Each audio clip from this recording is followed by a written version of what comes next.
Teman-teman, kita lanjutkan. Maaf, tadi ada sedikit gangguan sinyal. Jadi saya lanjutkan untuk penjelasan tujuan penerapan sistem regulasi. Untuk sistem regulasi ini tujuannya tadi sudah sedikit disinggung di awal, menciptakan caring environment untuk pelayanan keperawatan yang aman bagi sistem klien, meningkatkan hubungan kesejawatan, dan yang keempat, mengembangkan jaringan kerja yang bermanfaat bagi sistem klien. Berikutnya, meningkatkan akuntabilitas profesional dan sosial. Dalam hal ini adalah tanggung jawab dan tanggung gugat ya dari perawat. Jadi dalam pelaksanaan praktik keperawatan, pastinya dituntut untuk mempertanggungjawaban ya, baik secara hukum maupun secara sosial. Dan disitulah seorang perawat akan terlihat untuk profesionalismenya. Kemudian tujuan yang berikutnya adalah meningkatkan advokasi, terutama bagi sistem klien ya, perlindungan terutama bagi sistem klien, pembelaan dan sebagainya jika ada hal-hal yang mungkin akan melanggar baik hak dan tanggung jawab dari masing-masing pihak. Kemudian meningkatkan sistem pencatatan dan pelaporan perawatan, ya, masuk juga dalam kerangka akuntabilitas ya, bagaimana pendokumentasian itu harus lengkap sehingga ketika suatu saat dibutuhkan seorang perawat itu bisa mempertanggungjawabkan semua tindakannya. Menjadi landasan untuk pengembangan karir tenaga keperawatan. Nah, tadi sudah sedikit saya bahas, misalnya untuk kenaikan jabatan dan sebagainya, pastinya dibutuhkan sebuah alat atau dokumentasi terhadap tindakan-tindakan yang selama ini sudah diikuti atau berapa lama si perawat itu melaksanakan profesinya dengan hitungan waktu ya. Itu juga bisa menjadi salah satu indikasi untuk kenaikan jabatan. Sistem regulasi dapat secara singkat dapat digambarkan dengan diagram seperti ini. Jadi ada registrasi akan saling terkaitan dengan sertifikasi. Itu juga ketika bicara dengan lisensi itu perizinan yang nantinya akan berimbas pada registrasi. Perizinan itu diberikan untuk seorang perawat agar terdaftar sebagai seorang tenaga profesional. Dan ketika dia bisa melakukan tindakannya dengan baik, nantinya secara hukum dia juga berhak untuk mendapatkan haknya. Dan misalnya ketika dia sudah melaksanakan tugasnya dengan baik, akan ada sertifikasi dan sebagainya. Dengan dasar sertifikasi ini, seorang perawat juga akan mendapatkan lisensi untuk haknya untuk kenaikan karirnya di kemudian. Oke, kita bahas untuk registrasi keperawatan. Merupakan proses administrasi yang harus ditempuh oleh seseorang yang ingin memberikan pelayanan keperawatan kepada orang lain sesuai dengan kemampuan atau kompetensi yang dimilikinya. Lisensi perawat adalah izin untuk melakukan tindakan keperawatan yang dibutuhkan dalam pemberian pelayanan keperawatan. Lisensi diberikan hanya pada yang telah memiliki kompetensi tertentu, ya. Misalnya untuk menjadi perawat 3B, apa saja yang harus dia lakukan? Step-stepnya apa saja? Syaratnya apa saja? Ya, yang harus dimiliki. Diperoleh setelah memenuhi persyaratan yang ditetapkan oleh pemerintah saat ini atau profesi di masa mendatang. Ya. Dalam hal ini oleh PPNI ya. Kemudian justifikasi perlunya lisensi. Justifikasi itu pembenaran ya terhadap perlunya lisensi. Kalau dulu tidak perlu lisensi karena kita berdasarkan vokasional. Artinya kita bekerja kan hanya karena apa? Suruhan atau karena permintaan ya. Dulu ya. Karena ada responden superior. image-nya mungkin dulu itu perawat itu pelayannya dokter ya, tapi sekarang tidak. Seperti itulah kita sebagai seorang tenaga profesional, kita perlu lisensi, kita perlu justifikasi atau pembenaran bahwa praktik keperawatan yang kita lakukan juga berdasarkan ilmu pengetahuan, berdasarkan body of knowledge dari tindakan-tindakan yang kita lakukan. Itu ada dasarnya, ada teorinya, ada implikasinya, dan sebagainya. Nah, oleh karenanya, ketika kita menuntut profesionalisme, pastilah di situ juga ada unsur personal liability, ya, kemampuan secara profesional dari setiap perawat. Dan ketika seorang perawat bisa menyanggupi atau memenuhi syarat-syarat personal liability ini, nantinya akan mempermudah dia untuk mendapatkan lisensi. Tujuan pemberian lisensi, pertama, menjamin pelayanan yang diberikan aman dan etis sesuai kompetensi dan kewenangan yang dimiliki. Dan yang kedua, menata pelayanan kepada masyarakat diberikan oleh orang yang tepat dan mampu secara profesional, etikal, dan legal. Yang ketiga, menghindarkan kerugian, kecelakaan, bahaya pada individu atau masyarakat yang diberikan pelayanan.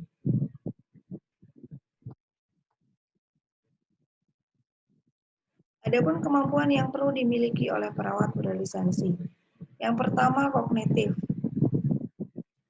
Secara teori, ya, secara pengetahuan, seorang perawat pastinya harus mempunyai kognitif yang bisa dipertanggungjawabkan. Artinya tidak hanya dia melakukan sesuatu itu hanya karena insting, ya, apalagi insting ya, tapi juga berdasarkan tadi pengetahuan, body of knowledge dari praktik keperawatan. Kemudian ada psikomotor, ya, secara skillnya, ya, psikomotor, bagaimana dia melakukan tindakan dengan tetap mengedepankan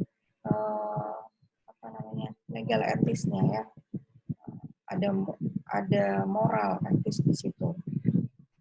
Kemudian ada afektif, ya, afektif komunikasi, komunikasi dua arah dengan pasien atau dengan kolega yang lain tadi. Kemudian ada unsur kepemimpinan, ada unsur entrepreneur, pengambilan keputusan dan pengambilan risiko, ya. Jadi unsur-unsur ini dalam sebuah sertifikasi untuk mendapatkan lisensi, ya, kemampuan ini harus dikuasai oleh perawat, ya, sehingga dia nantinya akan setiap tindakannya akan dapat dipertanggungjawabkan. Yang ketiga, sertifikasi keperawatan adalah pengakuan akan keahlian seseorang perawat dalam area praktek keperawatan tertentu. Kegiatan kredensial bagi setiap tenaga profesional untuk menjamin masyarakat tentang kualifikasi keperawatan tenaga profesional ini dalam memberikan pelayanan spesifik bagi konsumen atau sistem klien. Sertifikasi keperawatan juga merupakan izin ditetapkan bagi seorang perawat terregistrasi yang akan melakukan praktik keperawatan di luar area yang telah diregistrasi. Jadi, dalam hal registrasi, perawat hanya boleh melakukan tindakan-tindakan yang memang sudah diizinkan. Di luar itu pastinya akan mendapatkan sanksi atau paling tidak teguran secara baik dari profesi dan sebagainya, ya. Kemudian sertifikasi juga ditetapkan bagi seorang perawat yang melakukan praktik keperawatan di luar area. Dan bagaimana cara mendapatkan sertifikasi? Ya, melalui organisasi profesi yang menjadi pusat kredensial, ya. Badan keperawatan di suatu negara bagian atau wilayah. Itu ada institusi mandiri. Ini ada LSPP di Indonesia, lembaga sertifikasi pusat, ya, di Indonesia.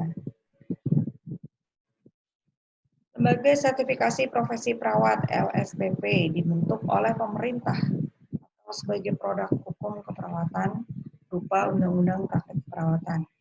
Memiliki kewenangan mengembangkan kebijakan dan aturan operasional sistem prudensial, mengacu pada pedoman atau aturan di atasnya, menetapkan pusat pelatihan dan uji kompetensi. Adapun situasi LSPP di Indonesia ya, terkait dengan prudensial, terkait dengan registrasi sertifikat lisensi di Indonesia, terlalu mudah memperoleh lisensi SIP, SIK, SIPP ya. Nah, padahal untuk mendapatkan ini, kalau di luar negeri itu banyak sekali step-stepnya ya. Nah, bagaimana di Indonesia?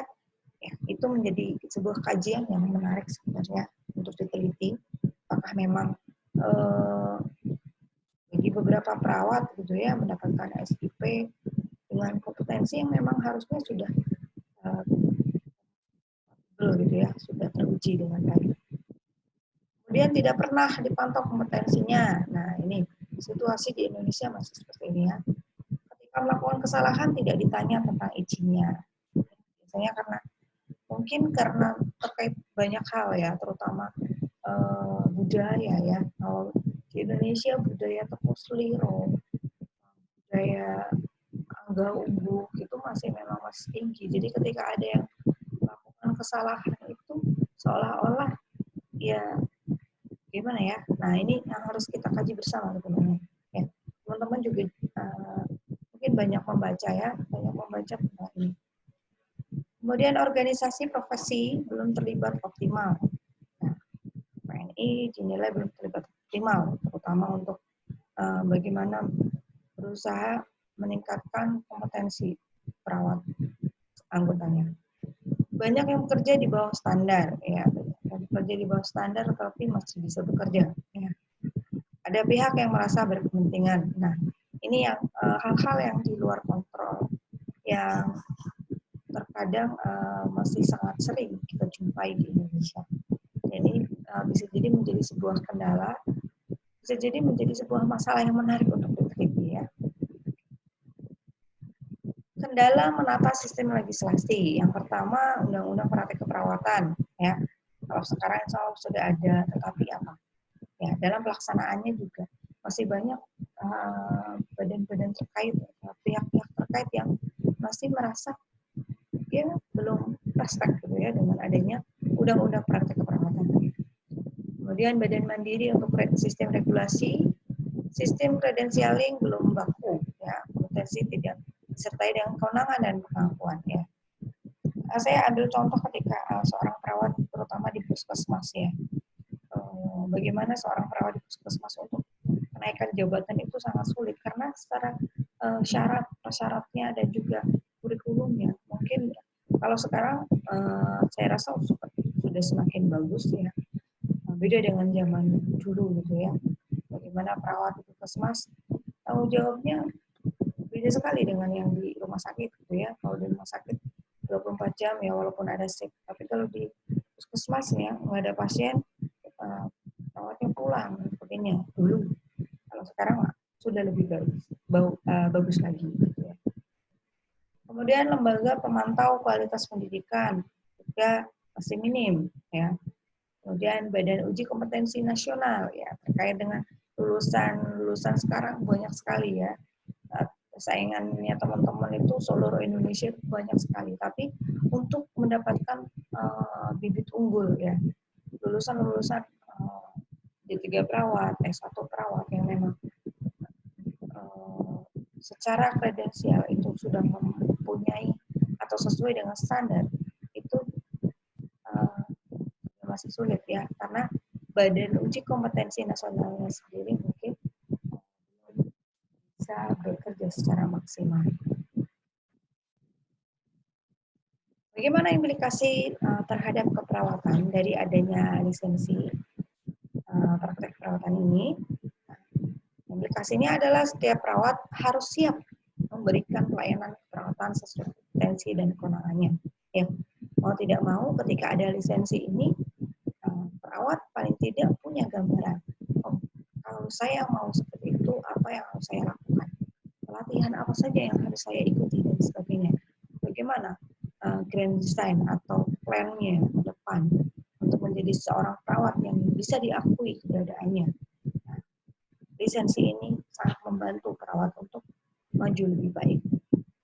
Setiap perawat harus mempertahankan kompetensinya melalui program sertifikasi sepanjang hayat untuk mencapai jenjang karir yang optimal. Sehingga nantinya setiap perawat juga seyogianya mendapatkan pendidikan yang memadai sebagai dasar untuk memasuki profesi keperawatan. Nah, itu teman-teman yang masih D3 sekarang jangan santai-santai ya, karena sebenarnya wacana ditutupnya program D3 itu sejak saya masih kuliah, gitu ya. Tetapi ternyata dalam perjalanannya sampai sekarang program D3 itu masih ada. Ya. Karena tadi masalah-masalah yang kita bahas di slide sebelumnya. Ya. Jadinya bagaimana? Ya. Kalau kita mau selangkah lebih maju, selangkah lebih profesional, pastikan bahwa nantinya pendidikan yang kalian dapatkan tidak berhenti hanya pada program D3. Oke, itu yang bisa saya sampaikan di pertemuan kita kali ini. Semoga saja tidak puas, karena apa? Ketidakpuasan itu akan membuat kita menjadi penasaran dan mencari terus jawabannya. Jadi akhir kata, ingin tidak berhembus untuk menggoyahkan permohonan, melainkan menguji kekuatan hatinya. Begitu juga dengan cita-cita. Kita mendapatkan cita-cita kita, pastinya akan banyak sekali ujian, banyak sekali cobaan yang nantinya mengukur seberapa berat, seberapa jauh kekuatan kita. Terima kasih atas perhatiannya. Saya tutup. Assalamualaikum warahmatullahi wabarakatuh.